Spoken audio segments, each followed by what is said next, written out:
Early morning download. Cars going down the street, getting ready to hit that time clock. We're approaching the changing of the seasons.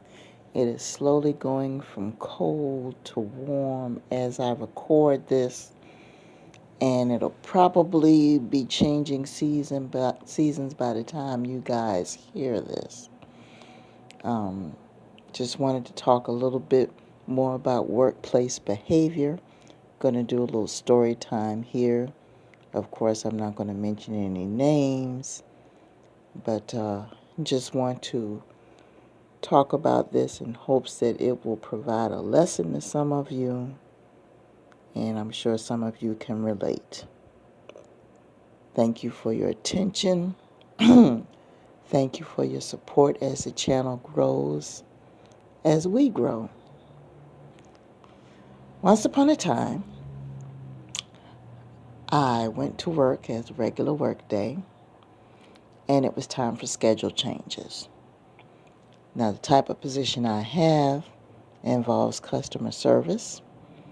And customer service is a special position because not everybody can do it. You're dealing with the general public that requires a certain mindset. You don't know who you're going to be talking to on the phone. You don't know what type of mood they're going to be in. You don't know how they're going to respond to the information that you're giving to them. Okay? So, when you're talking to people, you have to have a good ear for listening. You have to have a good ear to understand what they're saying. And you have to be receptive to the reaction that they give you. But also have control of the conversation. Okay? So, and that takes a certain personality, and not everybody can do it. Now, when I started this position, I was trained by certain people that were there for a while. As in most jobs, you have certain people that have had experience, that have been there for a while. And I've spoken in previous audios about some people who have been there who have been at jobs for a certain period of time, even though they're not technically in a management position. Some of them might be a team lead or whatever the case may be, and they take a leadership position in a certain area. And they may feel in their mind that they're entitled to certain things virtually. And when certain things happen within the company, they feel they should take priority. Well, a certain time comes along when, if there's a personnel change, or if there's a change in the way the structure of the department occurs, that a schedule change is necessary. And when you go through training in customer service, after a while, then they release the new trainees on the floor. And it was my time to come out of training, as well as another young lady who unfortunately is no longer with us. Of course, the schedules are going to change for everybody else on the floor. And what they'll do is they'll do a proposed schedule, and they'll take each individual person in for conference and go over the schedule with them and, discuss the schedule, see how it works with their personal schedule.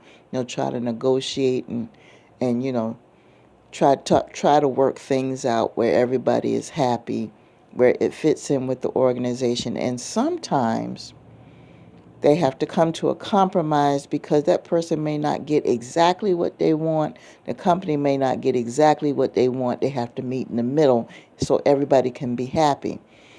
And there are some cases where there are people who want exactly what they want, and if they don't get exactly what they want, they get upset. Well, one day I went into work, and I had just gotten out of training. I must have been out of training maybe, I would say, 2 weeks, I think.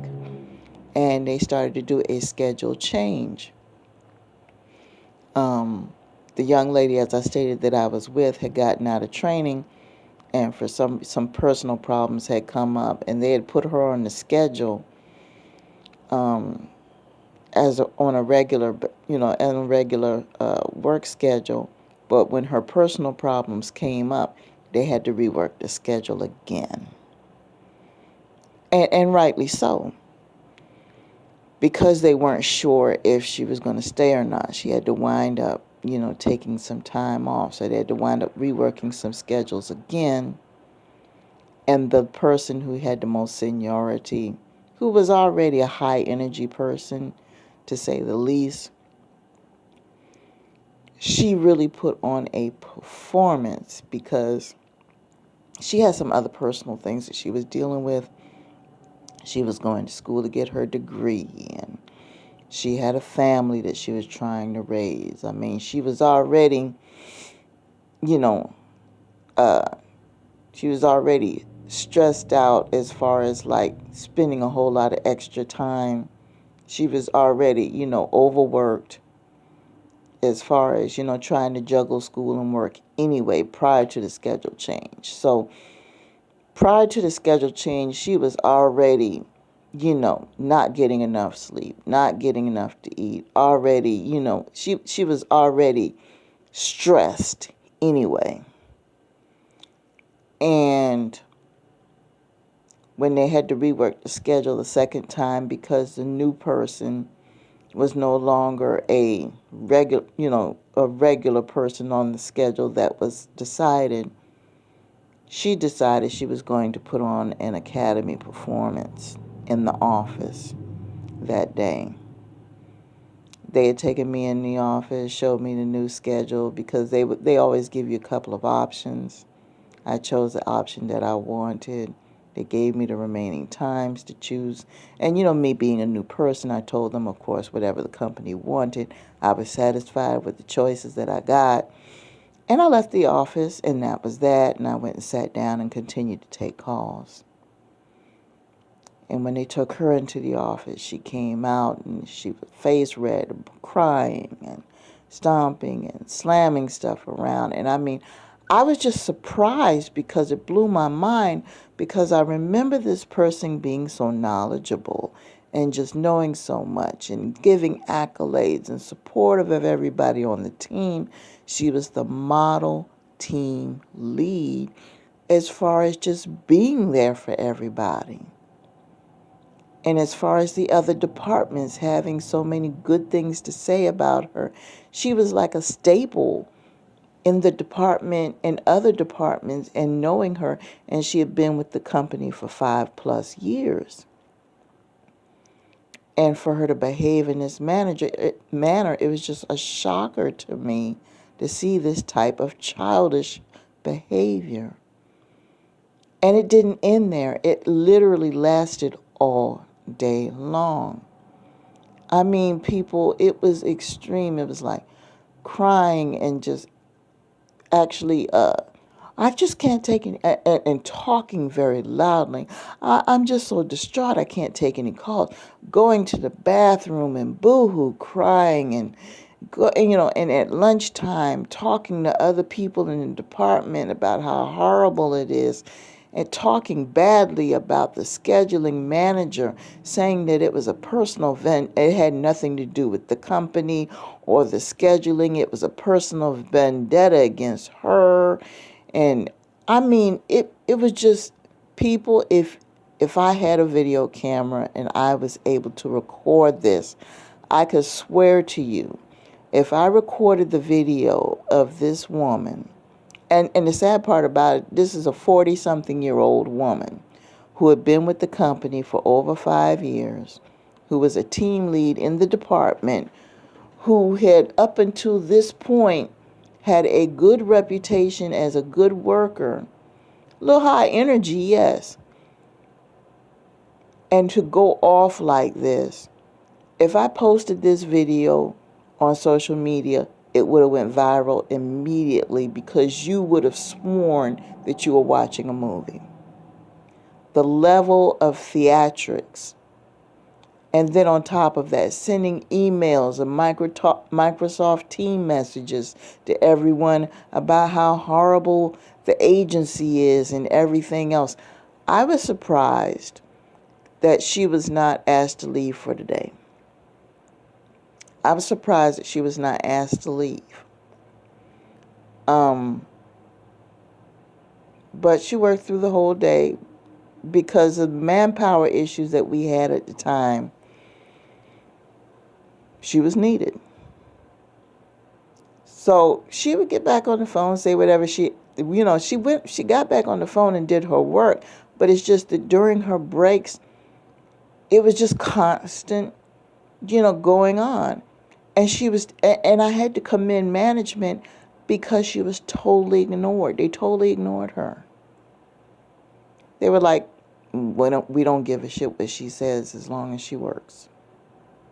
She can have a fit, she can cry, she could do whatever she wants as long as she takes these calls. And it's like we have a total of, there were 3 managers at the time. We have a total of 4 supervisors in the department, including the scheduling manager. And during that day, they paid her no mind. They didn't look at her when she was carrying on. They didn't pay her any attention. They didn't do anything.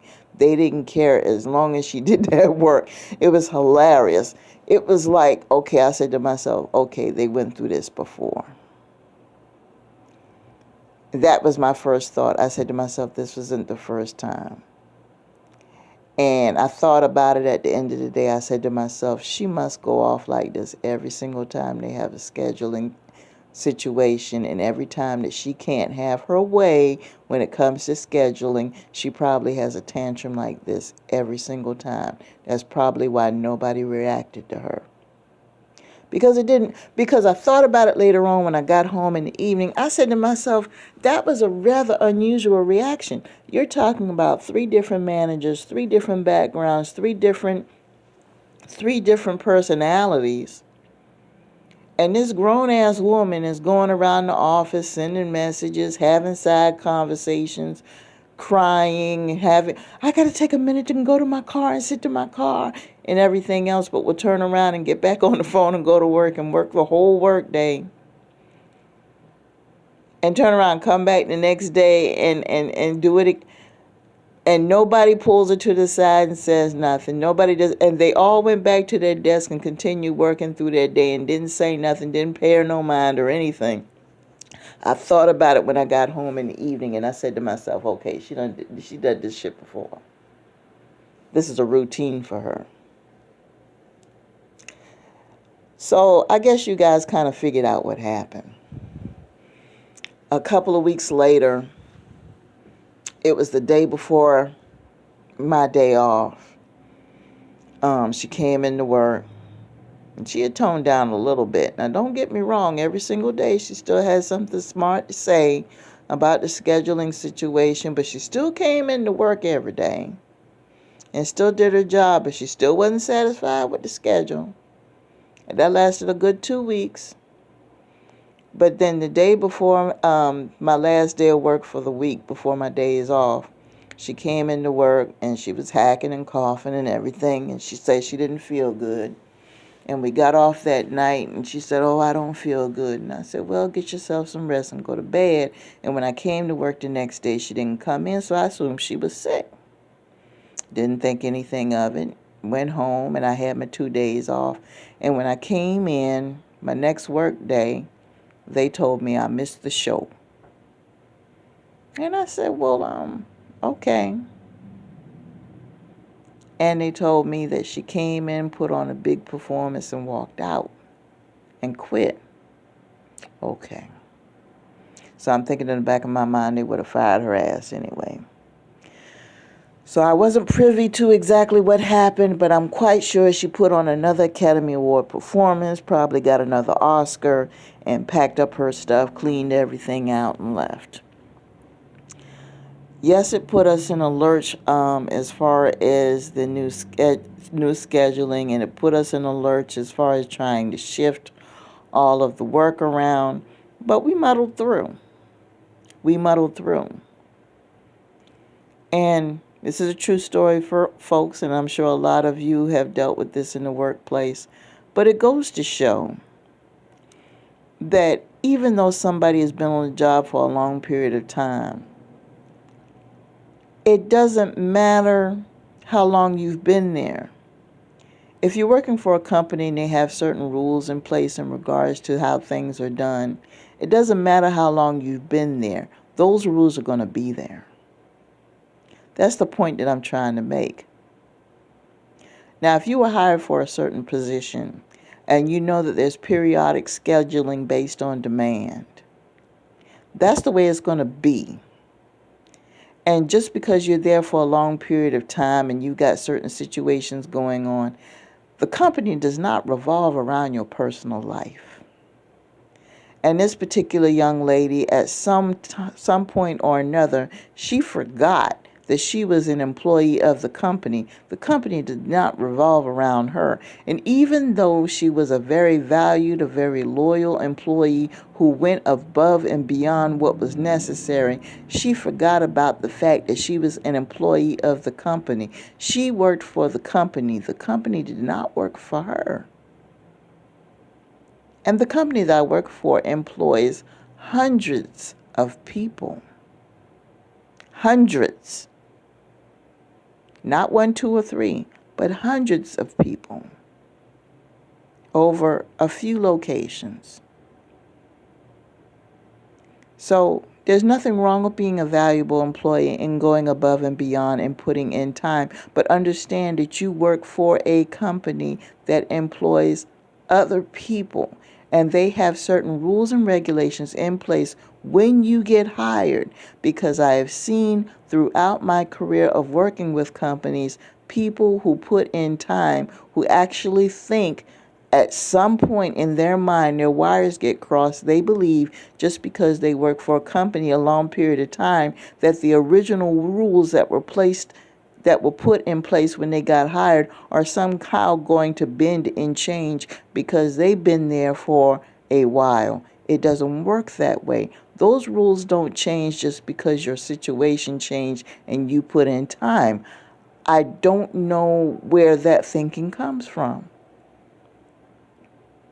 If you apply for a job and it says at the job, scheduling subject to change due to the demands, those are going to be the rules whether you have been there 10 years, 15 years, 20 years, or whatever, because that's the original package that was presented to you when you accepted the job, period.